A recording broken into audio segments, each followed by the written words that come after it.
ngetos siapa namanya? Gus Ikdam. Gus Ikdam lagi, teman-teman. Ya Allah.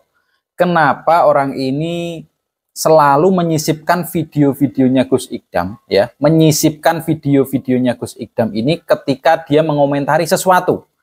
Ketika dia mengomentari apalah, ya, mengomentari apalah di videonya, pasti di dalamnya ada Gus Ikdamnya. Seringkali ya, bukan pasti setiap video ada, tidak, tapi hampir setiap videonya di dalamnya pasti ada Gus Ikdamnya. Kalau ngomongin majelis-majelis sholawat, di dalamnya ada Gus Ikdamnya.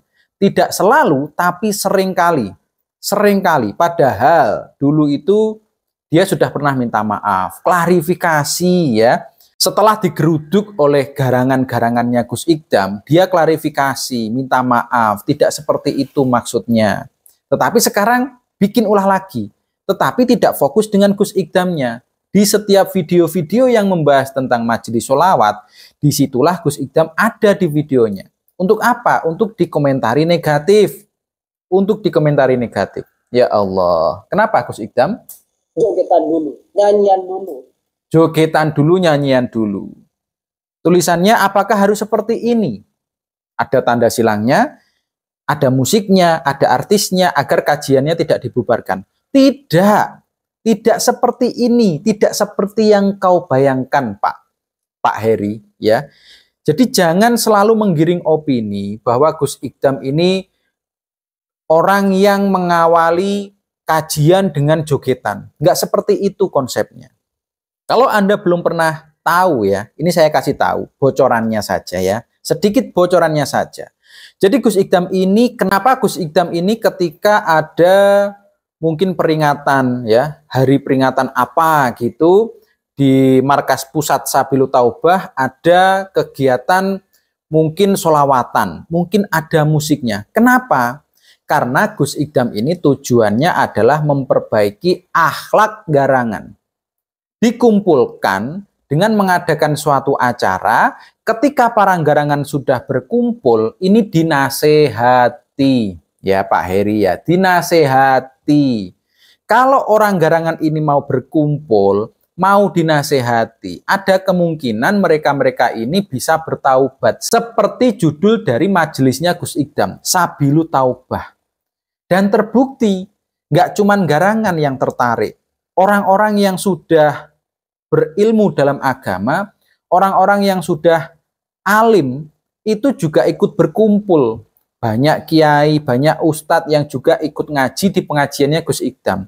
Mereka pengen menyatakan sebenarnya seperti apa pengajiannya Gus Ikdam. Kok sampai jamaahnya ini puluhan ribu ya yang hadir loh. Puluhan ribu yang hadir, dan itu bisa kalian tonton, bisa kamu tonton Pak Heri ya, bisa kamu tonton mungkin kalau kamu berani datang ke markas pusat Sabilut Taubah. Silahkan datangi ketika Gus Ikdam ini ada kajian ya, malam Selasa terutama. Full garangan kalau malam Selasa. Kalau malam Jumat, itu karena ada pembacaan Simtuduror, jadi tidak sebanyak yang malam Selasa. Tetapi perkumpulannya ini tujuannya baik. Dengan cara seperti itu, para garangan bisa datang, dinasehati mudah. Coba kalau kamu Pak Heri, kamu datangi orang-orang yang akhlaknya buruk door to door, nggak didengar omonganmu paling. Tapi kalau Gus Ikdam mengadakan acara, yang datang ini para garangan, akhirnya dinasehati, ini banyak yang sudah taubat. Gitu loh, konsepnya. Kalau yang Anda pikir adalah kajian agar tidak dibubarkan itu ada musiknya, ada artisnya, joget-jogetan. Enggak seperti itu konsepnya.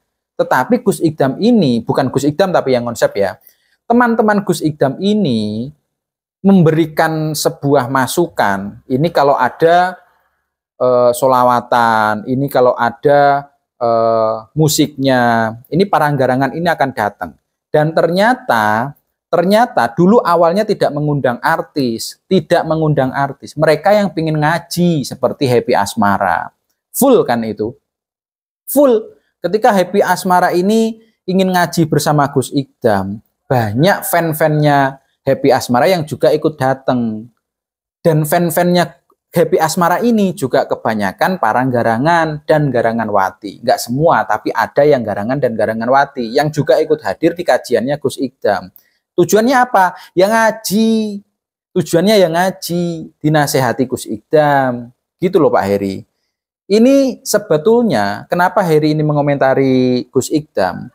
Ini karena dia awalnya membahas tentang pilkada yang ada di Pekanbaru. Jadi ada sebuah tayangan video yang menayangkan debat calon wali kota. Ini membahas tentang bahayanya paham Wahabi di Indonesia. Nah, ketika itu Heri Pras ini pengennya membahas itu. Tetapi di dalamnya ada videonya Gus Ikdam. Karena memang caranya dia seperti itu untuk menggiring opini, untuk menjatuhkan seseorang dai. Itu ya seperti ini caranya. Menyisipkan sebuah video Gus Ikdam, padahal videonya tujuannya bukan itu. Tujuannya di pilkada di Pekanbaru. Jadi calon wali kota ini ada tayangan sebuah video, ya, debat calon wali kota di Pekanbaru. Nah, ini sebenarnya Heri pengennya membahas itu, tetapi di dalamnya ada videonya Gus Ikdam. Padahal kan aslinya nggak nyambung. Aslinya nggak nyambung, tapi disambung-sambungkan. Agar apa? Agar kepopuleran Gus Ikdam ini turun, agar tidak lagi diminati oleh orang. Padahal kalau kita tahu Gus Ikdam ini tujuannya baik, teman-teman. Merubah akhlak dari yang buruk, ini menjadi akhlak yang baik. Tujuannya Gus Ikdam baik sebenarnya. Tapi nggak tahu kenapa oleh si Heri Pras ini selalu dikait-kaitkan dengan hal-hal yang negatif, ya, karena mungkin dia sukanya suuzon, ya. Nah, nggak cuman itu teman-teman, nggak cuman Gus Ikdam, Kiai Idrus Romli pun juga masuk di dalam tanggapannya. Padahal seharusnya kan kalau pengen menanggapi pilkada, ya udah tanggapi pilkadanya saja. Tetapi kenapa kok Gus Ikdam dan Kiai Idrus Romli dibawa-bawa? Pasti ada tujuannya. Coba kita lihat dulu. Ya, sebagaimana Kiai Idrus Ramli. Sebagaimana Kiai Idrus Romli. Kenapa, Mas? Kiai Idrus Ramli ketika berhadapan Berhadapan dengan siapa? dengan Ustadz Dr. Firanda Andirja. Oh, dengan Pak Firanda. Kenapa? Ketika ditanyakan bab tahlilan. Bab tahlilan. Nah, ini melencengnya kemana-mana. Tadi selawatannya Gus Ikdam. Sekarang tahlilan. Kalian seharusnya paham ya, kemana arah dari penggiringan opini ini. Dia Mengakui. Jadi Kiai Idrus Romli mengakui bahwa di dalam kitab I'anatul Thalibin, dalam kitab I'anatul Thalibin, bahwa tahlilan adalah bid'ah mungkar. Tahlilan adalah bid'ah mungkaroh. Tahlilan adalah bid'ah mungkaroh. Coba nanti kita buka, apakah benar seperti itu? Sekelas kiai saja mengakui bahwa hal tersebut bid'ah mungkar. Sekelas kiai saja mengakui bahwa itu adalah bid'ah mungkaroh. Coba kita lihat dulu. Terima kasih. Yang Ya. pertama masalah tahlilan. Masalah tahlilan. Oke, bagaimana Ustadz? Ini yang dimaksud tahlilan itu Ya, makanannya, bukan makanannya ya. bacaannya, bukan. Jadi makanannya yang dipermasalahkan ini adalah makanannya, bukan masalah bacaan tahlilannya. Tidak usahanya kan ya. Ya, Dan yang 7 hari itu yang dibicarakan di dalam kitab-kitab fikih ya. itu memang hukumnya makruh. Nah, ini Kiai Idrus Romli mengatakan makruh, tetapi makanannya, bukan bacaan tahlilannya. Makruhnya itu mengapa? Mengapa? Karena yang Ya, sunnah itu adalah tetangga Ya. memberikan makan kepada keluarga duka cita. yang sunnah itu adalah ketika tetangga dari si almarhum ini memberikan makanan kepada keluarga almarhum. Sunnahnya seperti itu. Ini dari Kiai Idrus Romli. Berdasarkan hadis, Ya, isna'u li ali Ja'far ta'aman nggih. fa innahu qad atahum ma syaghalahu. Buatkan makanan untuk keluarga Ja'far Buatkan makanan untuk keluarga Ja'far. Oke. karena mereka sedang berduka cita. Ya, Jadi yang sunnah tetangga memberikan makan Ya. untuk keluarga duka cita. ya. Karenanya kalau dibalik keluarga duka cita Ya. membuat makan untuk tetangga, Ya. maka hukumnya makruh. Itu kalau keluarga yang berduka cita ini memberikan makanan kepada tetangga, itu yang makruh. Oke. Kalian harus mendengarkan ini baik-baik. Karena mukhalafah li sunnah. Ya. Karenanya kata para ulama, ini alasannya karena memberatkan. Memberatkan. Dalam teori usul fikih, Ya. hukum itu akan selalu berputar bersama ilatnya. Ya. Ketika ilat itu ada, maka hukum ada. Ketika tidak ada, maka tidak ada. Ya. Karenanya kata para ulama, ketika hidangan makanan yang diberikan kepada jamaah itu Ya. murni dari keluarga duka cita, maka hukumnya makruh. Kalau murni, ya, hidangan kalau yang disuguhkan ini murni dari keluarga yang berduka cita, ini makruh. Disuguhkan kepada jamaah yang tahlilan. Tapi kalau makanan itu bukan dari keluarga duka cita, Ya. dari tetangga, Ya. orang lain, maka tidak makruh. Nah, ini adalah faktanya, ya. Jadi ketika dalam sebuah daerah ini ada yang meninggal, ini orang yang melayat, orang yang takziah, ini membawa bahan makanan, ya seperti beras, seperti gula. Nah, itu dikasihkan kepada keluarga yang berduka cita. Ketika malam harinya ini tahlilan, yang diolah oleh keluarga yang berduka cita, ini adalah bahan makanan yang tadi dibawakan oleh tetangga. Jadi ini bukan murni dari keluarga yang berduka cita. Harusnya paham sampai sini. Makanya kenapa orang-orang yang melayat itu membawakan bahan makanan, membawakan beras, membawakan gula, itu karena pengen membantu keluarga yang ditinggalkan.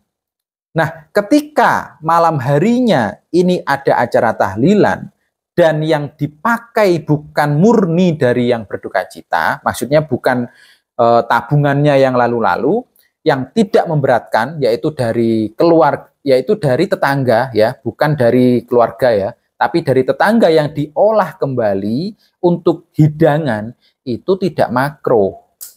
Karena sudah tidak memberatkan. Nah, karena sudah tidak memberatkan. Gitu loh Pak Heri, gitu. Jadi sudah benar, ya, sudah benar. Tahlilan itu diadakan tapi tidak diwajibkan. Acara tahlilan itu apakah wajib? Tidak. Kalau tidak mengadakan itu juga tidak diapa-apakan. Tidak berdosa apabila tidak mengadakan tahlilan. Jadi orang-orang aswaja ini tidak mewajibkan. Bahkan kalau ada yang tidak mampu itu dibantu. Agar apa? Agar si mayit tetap mendapatkan doa-doa, ya, mendapatkan doa-doa yang baik ketika di malam 3 hari, 7 hari. Jadi malah dibantu oleh orang-orang aswaja agar dilakukannya tahlilan itu. Agar ada orang-orang yang berkumpul mendoakan si mayit. Gitu Pak Heri. Jadi ini tidak memberatkan keluarga yang berduka cita. Tidak memberatkan. Jadi jangan dibahas lagi, sudah tuntas.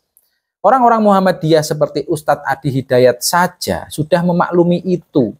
Sudah mengatakan di forum-forum bahwa kalau yang kunut, kalau yang melakukan tahlilan itu di NU, orang Muhammadiyah ya sudah. Kalau tidak mau mengikuti ya sudah. Jangan dikatakan bid'ah, ya. Jangan dikatakan itu perbuatan yang sia-sia. Jangan. Biarkan. Toh itu tidak melanggar syariat Islam. Kalau melanggar syariat Islam sudah pasti dihapus juga kegiatan itu. Sudah pasti kalau melanggar loh, ya. Kalau melanggar. Buktinya sampai sekarang MUI pun juga membiarkan hal itu terjadi. Karena tidak melanggar syariah. Kalau kalian pengen tahu debat full Wahabi versus Aswaja, Ustadz Firanda versus, kok versus ya? Ustadz Firanda versus Ustadz Idrus Romli, kalian bisa cek, kalian ketik saja debat full Wahabi versus Aswaja. Kalian bisa lihat di sana, ya. Ingat, lihat videonya, lihat videonya. Kalau kalian lihat komentarnya, ya pasti sudah diserang orang-orang Wahabi. Saya dulu mantan NU, sekarang saya sudah beralih ke sunnah. Seperti itu komentar-komentarnya. Makanya saya ingatkan, lihat videonya, jangan lihat komentarnya. Karena rata-rata orang Wahabi itu selalu membela junjungannya lewat komentar. Dan ketika ada video-video yang tidak sependapat dengan Wahabi, mereka akan serang di komentar juga. Seperti video saya, banyak sekali orang-orang Wahabi yang menyerang, wah ini fansnya Gus Idam, fans berat ini orang-orang bid'ah, pasti seperti itu. Ya nggak apa-apa, yang penting saya hanya memberikan tanggapan ketika ada seorang dai, ya seorang Gus yang tujuannya baik, tetapi malah dihujat, dihina. Di setiap videonya membahas majelis sholawat pasti ada Gus Idamnya, pasti ada. Dan pasti dikasih tanda silang. Orang awam kalau tahu tanda silang, ini sudah pasti mikir ya, kenapa kok disilang? Apakah ini buruk? Pasti seperti itu. Dan yang mengklaim memberikan tanda silang ya orang-orang Wahabi. Astagfirullahaladzim.